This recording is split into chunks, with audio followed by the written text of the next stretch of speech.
كانت إلا صيحة واحدة فإذا هم جميع لدينا محضرون.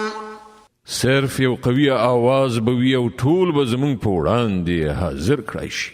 فاليوم لا تظلم نفس شيئا ولا تجزون إلا ما كنتم تعملون.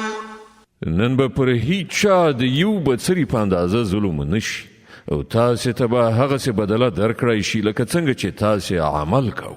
إن أصحاب الجنة اليوم في شغل فاكهون.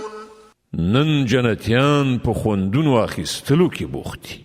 هم وأزواجهم في ظلال على الأرائك متكئون. هغوی او د هغو میرمنې به ګڼو سیورو کې وي بالښتونو ته تکیه کوونکي. لهم فيها فاكهة ولهم ما يدعون. د خوراک څخه هر راز خوندور شیان هلته د هغو لپاره موجود دي. سلام قولا من رب رحيم. هر څه چې هغوی وغواړي د هغو لپاره حاضر دي. د مهربان پروردګار لخوا هغو ته سلام ویل شوی دی. وامتازوا اليوم أيها المجرمون. او ای مجرمانو نن تاسې بیل شئ.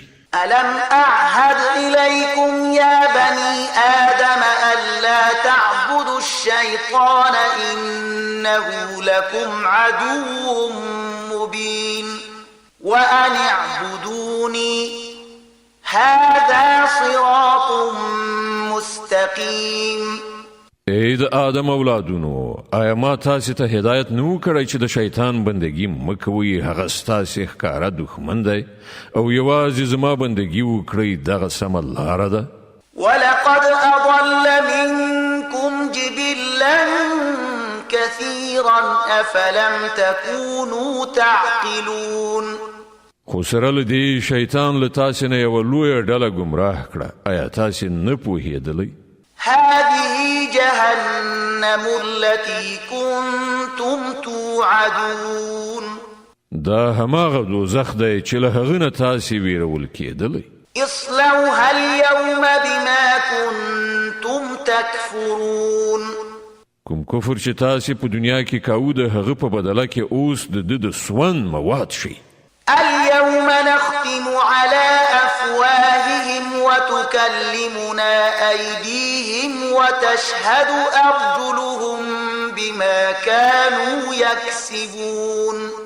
نن مونږ د دوی خولې بندوو د دوی لاسونه به له مونږ سره خبرې وکړي او د دوی پښې به شاهدي ووهي چې دوی په دنیا کې څه په کسب ګټلي دي. ولو نشاء لطمسنا على أعينهم فاستبقوا الصراط فأنا يبصرون. که مونږ وغواړو نو د دوی سترګې به پوښلې هوارې کړو بیا د دوی د لارې خواته په ځغستلو وګوري څنګه به دوی لاره وویني.